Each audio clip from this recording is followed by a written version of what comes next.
on there. Did anybody not get one of those? One of the sheets that has the groups.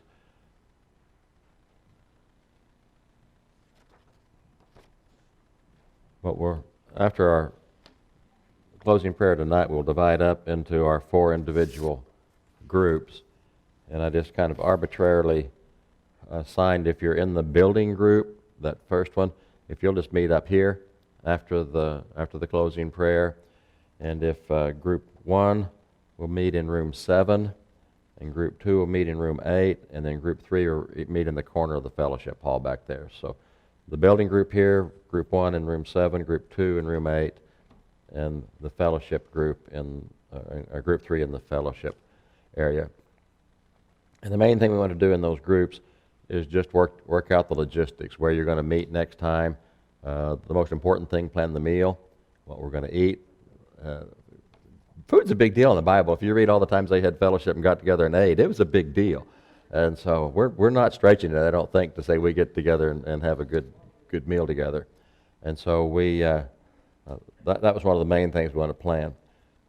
Since we don't have everybody here that we ordinarily would have in a healthier situation, one of the things that I'm going to talk about in my group, and you may want to talk about in your groups, is a way to communicate with those who aren't here tonight, and maybe divide that up among you. Say who can contact so and so. Maybe just contact them pretty soon and just welcome them to the group. Tell them what the menu is going to be. In the past, we've sent out postcards the week of the One Circle as a reminder, and we'll probably do that again if we can work that logistics out.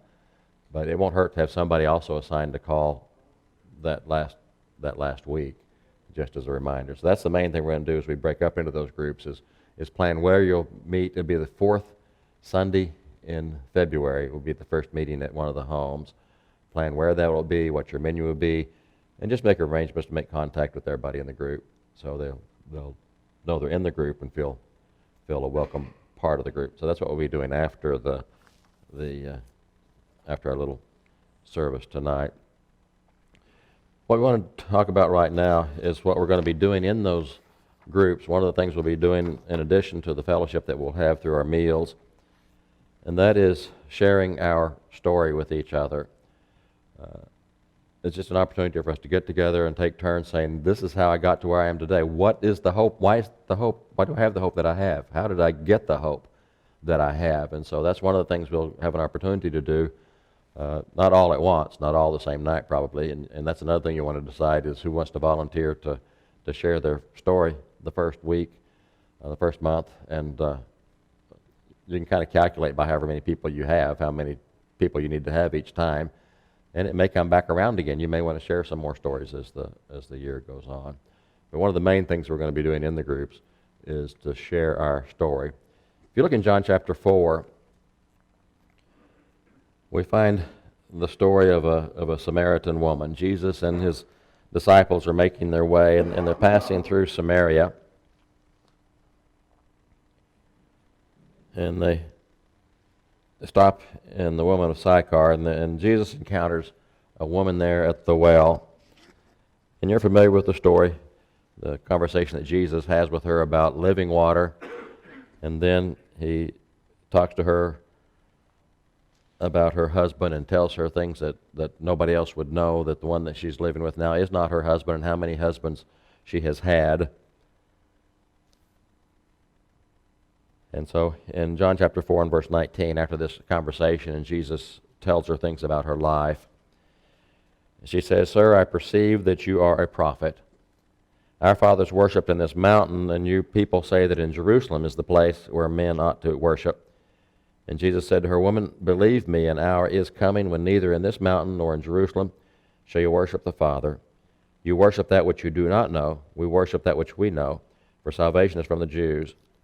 But an hour is coming, and now is, when the true worshipers shall worship the Father in spirit and truth. For such people the Father seeks to be his worshipers. God is spirit, and those who worship him must worship in spirit and truth." The woman said to him, "I know that Messiah is coming, he who is called Christ. When that one comes, he will declare all things to us." Jesus said to her, "I who speak to you am he." About that time, the disciples come up and interrupt this conversation.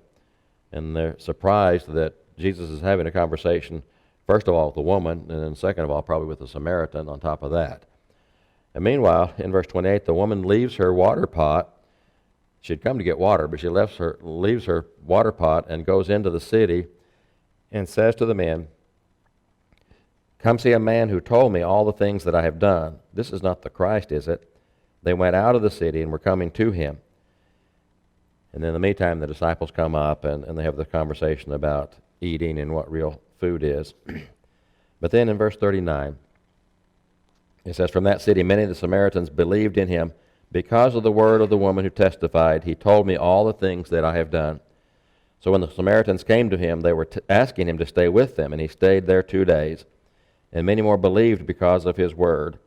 And they were saying to the woman, 'It is no longer because of what you said that we believe, for we have heard for ourselves and know that this one is indeed the Savior of the world.'" And we know that from the end of John that Jesus did a lot of miracles that aren't recorded. But the ones are recorded so that we can believe and have life in his name. And so we know that certain miracles are chosen just because of a deeper message that they have. Here is a woman that by all definitions could be classified as a sinner.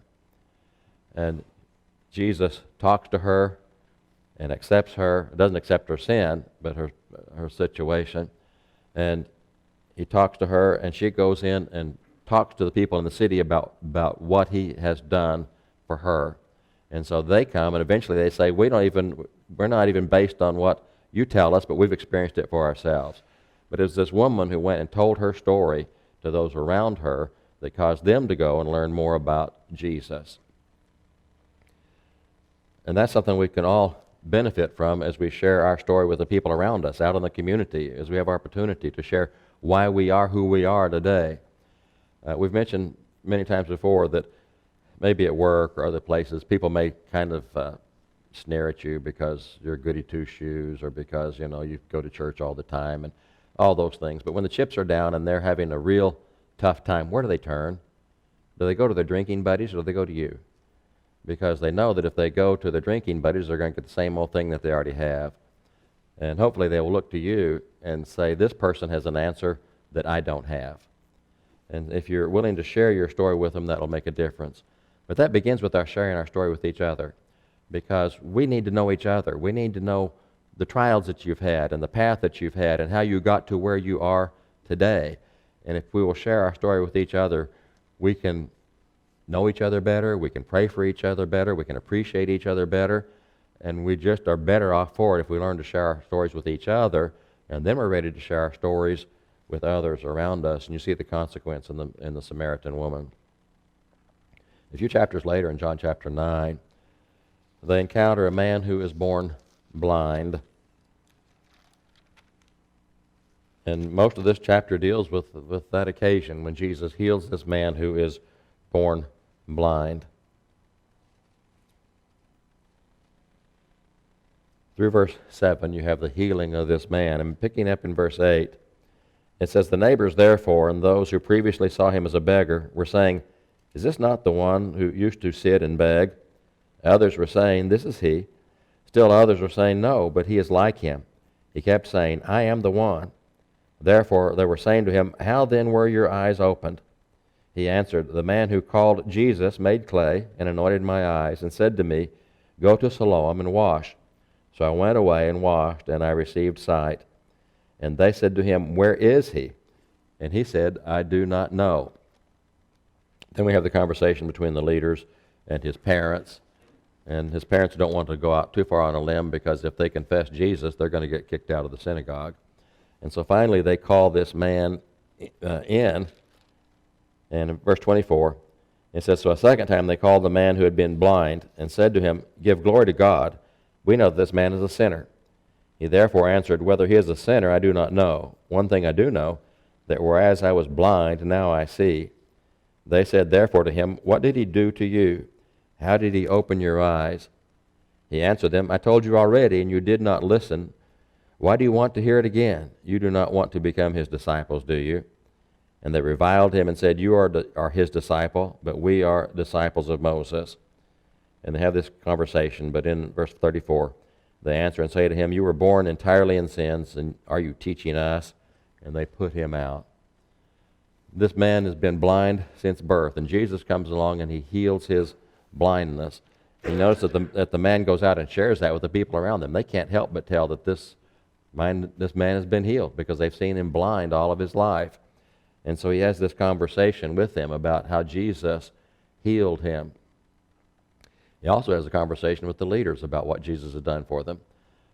And superficially, that doesn't look like it went well, but it really went pretty well, because he was kicked out of the synagogue, but that's not where he wanted to be anyway. He was better off with Jesus than he was with the Jewish leaders in the synagogue. And how many of us have been blind spiritually throughout our lives? We may not have been born blind, but how many of us have experienced spiritual blindness? And how many people out there experience spiritual blindness? The one thing that I hope doesn't fit us in this conversation is when they asked him about Jesus, he said, "Where is Jesus?" He said, "I don't know." And I hope when people ask us where Jesus is, I hope we can give an answer to where Jesus is. But I do hope it emboldens us enough that we can have the same courage that this man had to stand up to the leaders and talk to them about what Jesus had done to him. Jesus had healed him, and this had never happened before. Nobody else has the power to heal him, and Jesus did it, and he was willing to take a stand on that. And so wouldn't it be wonderful if we all had that courage to stand up, first of all, for those around us and explain why, although we were blind, now we see, and make us bold enough that we would do that in any kind of a situation. In Mark chapter 5, and also in Luke chapter 8, but we'll look at the one in Mark 5, the account in Mark 5.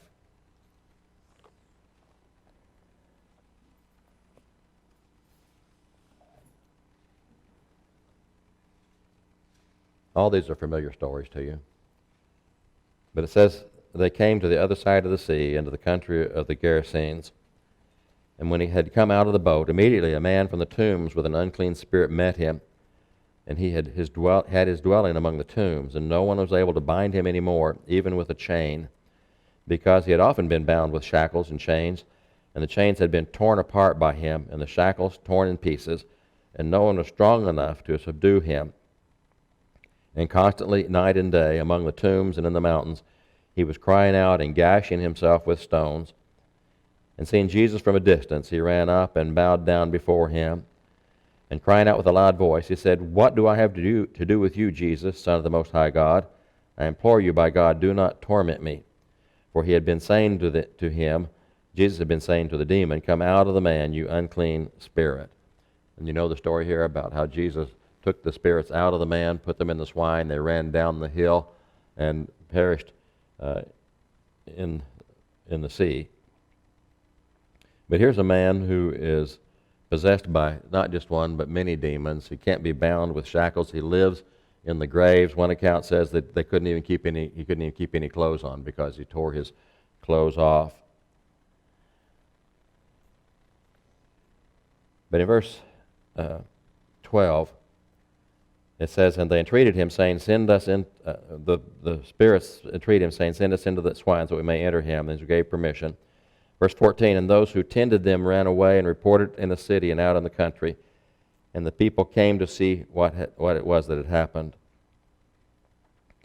And they came to Jesus and observed the man who had been demon-possessed, sitting down, clothed and in his right mind, the very man who had had the legion, and they became frightened. And those who had seen it described to them how it had happened to the demon-possessed man and all about the swine. And they began to entreat him to depart from their region." But notice what the man does in verse 18. "And as Jesus was getting into the boat, the man who had been demon-possessed was entreating him that he might accompany him. And he did not let him, but he said to him, 'Go home to your people and report to them what great things the Lord has done for you and how he had mercy on you.' And he went out and began to proclaim in Decapolis what great things Jesus had done for him, and everyone marveled." How many of us have been possessed by demons? Not literal demons like this, but things in our lives that cause problems and trouble and suffering in our lives. How many of us have experienced that kind of demon in our lives? And Jesus has come along and removed those demons from our lives. And to all of us, Jesus says the same thing that he says to this man in verse 19. Go home to your people and report to them the great things the Lord has done for you and how he had mercy on you. There's an interesting twist in this story. In verse 17, the people there entreat Jesus to leave the region. The response of the people at large is, get out of here. We don't want you here. You cause trouble. You cause the destruction of this herd. Get out of there. But in verse 20, this man does what Jesus says, and he goes throughout the Decapolis and reports the great things that Jesus has done for him. A couple of chapters later, Jesus returns to the Decapolis. Now, the people here have said, leave. We don't want you. Get out of here. You're a troublemaker. But in Mark chapter 7, beginning in verse 31, it says, And again Jesus, went out from the region of Tyre and came through Sidon to the Sea of Galilee, within the region of Decapolis. And they brought to him one who was deaf and spoke with difficulty, and they entreated him to lay his hand upon him. And he took him aside from the multitude by himself, and put his fingers into his ears, and after spitting, he touched his tongue with the saliva. And looking up to heaven and with a deep sigh, he said to him, Ephphatha, that is, be opened. And it's possible in chapter 8 that Jesus is still in the Decapolis when he feeds the 4,000. And so one day you have the people in the whole region saying, get out of here. We don't want to have anything to do with you. The next time Jesus shows up, they're bringing the sick. They're bringing the people who have other problems. And Jesus feeds them. What's the difference? How did it go from get out of here, don't come back, to we want to bring everybody to you? The man went and told what Jesus had done for him, how Jesus had changed his life and the mercy that he had received. And so we can never underestimate the power of our story. We can never underestimate the power of our story with other people. We can never underestimate the power of our story among each other. Who we are, why we are who we are, and what has brought us to this point. And so that's one of the things that we're going to try to do this year in these life groups, these one circles, is to share the hope, the reason for the hope that is within us. In fact, in 1 Peter chapter 3 and verse 15,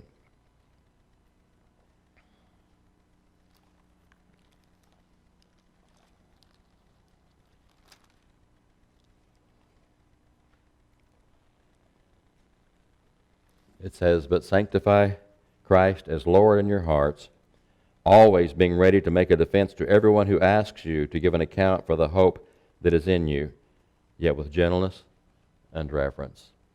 And that's how we do it with those outside. With gentleness and reverence, we're always ready to give an account for the hope that is in us. And we're also glad to have an opportunity to share that with each other, the reason for the hope that is within us. I was able to attend the workshop at Sunset this past week. There are always a lot of good things that you hear and experience at these workshops. It's an experience I wish everybody could have at least once, if not every year, maybe more than once every year, because they have a lot of good speakers and a lot of good thoughts. But a couple of things that I picked up this last week that I want to share with you. And one is that one of the speakers pointed out that Christianity is the only world religion that's about relation and not ritual. Think about all the other world religions and how they're based on ritual. Christianity is not based on ritual, it's based on relation. It's about our relationship with each other and about our relationship with God. Look at what Paul says in Ephesians chapter 2.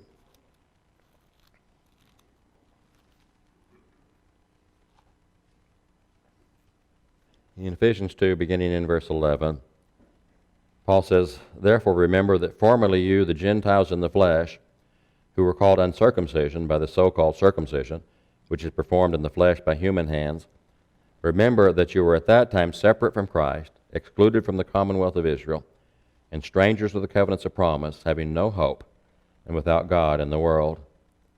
But now in Christ Jesus, you who formerly were far off have been brought near by the blood of Christ. For he himself is our peace, who made both groups into one, and broke down the barrier of the dividing wall, by abolishing in his flesh the enmity, which is the law of commandments contained in ordinances, that in himself he might make the two into one new man, thus establishing peace, and might reconcile them both in one body to God through the cross, by it having put to death the enmity. And he came and preached peace to you who are far away, and peace to those who are near. For through him we both have our access in one Spirit to the Father.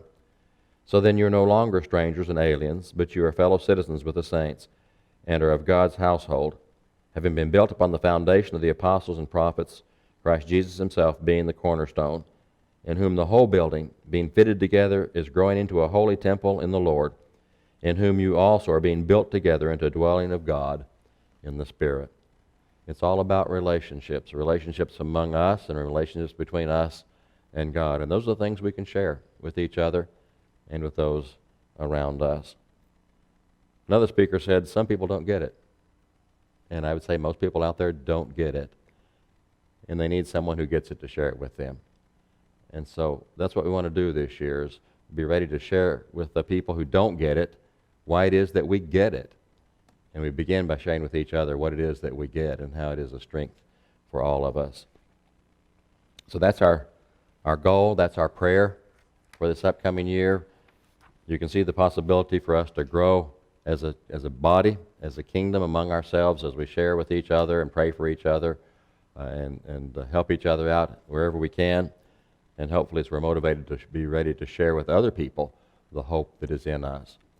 We always want to offer an opportunity to obey the gospel, to put Jesus on in baptism, be buried with him in water, to come in contact with his blood at that point and come out as a new person. And we want to do that tonight for anybody that knows what they need to do and is ready to do that. And if you're not sure what to do, we're sure here to talk to you and share with you the hope, the reason for the hope that is in us. We'd be glad to do that. If there's any way we can help you, if you've done that but you're still struggling, you need help along the way, please let us help you as we stand and as we sing.